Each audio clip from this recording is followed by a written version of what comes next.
Welcome to the Folktale Project. This is Dan Scholz. And today we start our very special treat of a tale. This is a story that I'm sure you know, and it really is a lovely tale. This version in particular is one of my favorites. It's a long story though, so we've broken it up into a whole bunch of bite-sized chunks. I do hope you enjoy Beauty and the Beast.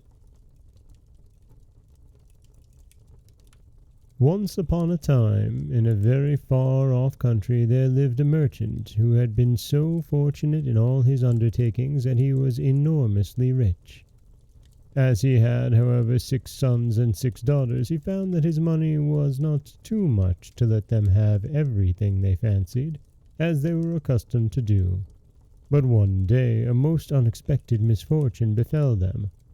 Their house caught fire, and was speedily burnt to the ground, with all the splendid furniture, books, pictures, gold, silver, and precious goods it contained. And this was only the beginning of their troubles. Their father, who had until this moment prospered in all ways, suddenly lost every ship he had upon the sea, either by dint of pirates, shipwreck, or fire. Then he heard that his clerks in distant countries, whom he trusted entirely, had proved unfaithful, and at last, from great wealth, he fell into the direst poverty. All that he had left was a little house in a desolate place at least 100 leagues from the town in which he had lived, and to this he was forced to retreat with his children, who were in despair at the idea of leading such a different life. Indeed, the daughters at first hoped that their friends, who had been so numerous when they were rich, would insist on their staying in their houses now that they no longer possessed one. But they soon found that they were all left alone, and that their former friends even attributed their misfortunes to their own extravagance, and showed no intention of offering them any help. So nothing was left for them but to take their departure of the cottage, which stood in the midst of a dark forest, and seemed to be the most dismal place upon the face of the earth. As they were too poor to have any servants, the girls had to work hard like peasants, and the sons, for their part, cultivated the fields to earn their living. Roughly clothed and living in the simplest way, the girls regretted unceasingly the luxuries and amusements of their former life. Only the youngest tried to be brave and cheerful. She had been as sad as anyone when misfortune first overtook her father, but soon recovering her natural gaiety, she set to work to make the best of things, to amuse her father and brothers as well as she could, and to try to persuade her sisters to join her in dancing and singing. But they would do nothing of the sort, and because she was not as doleful as themselves, they declared that this miserable life was all she was fit for. But she was really far prettier and cleverer than they were.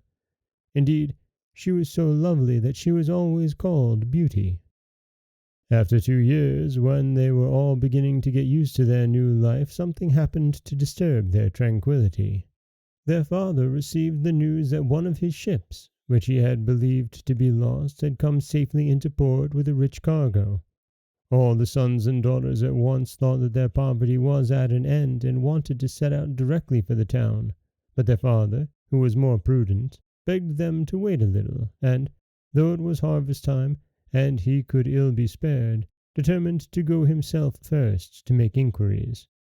Only the youngest daughter had any doubt but that they would soon be again as rich as they were before, or at least rich enough to live comfortably in some town where they could find amusement and gay companions once more.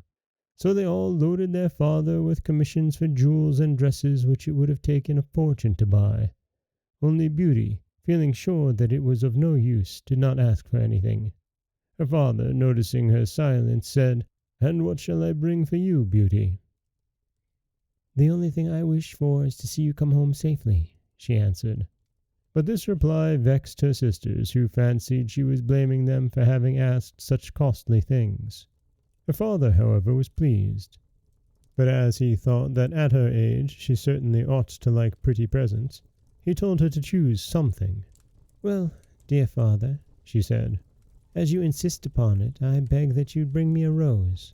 I've not seen one since we came here, and I love them so much. And that is the end of part 1 of Beauty and the Beast. And I do really enjoy the beginning of this one. Oftentimes the story starts with the man being poor to begin with. The children are always there, but it always starts off poor. And I like this Schitt's Creek version where they have everything and then lose everything. This is Darren Scholz of the Folktale Project. Don't forget that you can subscribe to the podcast on Apple Podcasts, Stitcher, Google Play, Overcast, anywhere you'd like to get your podcasts. You can follow us on Twitter or Instagram at Folktale Project. You can find us on Auto Radio, TuneIn Radio, iHeartRadio, Spotify, anywhere you'd like to listen. And you can always head over to folktaleproject.com, where you'll find a new story waiting for you every Monday, Wednesday, and Friday. As always, thank you so much for listening.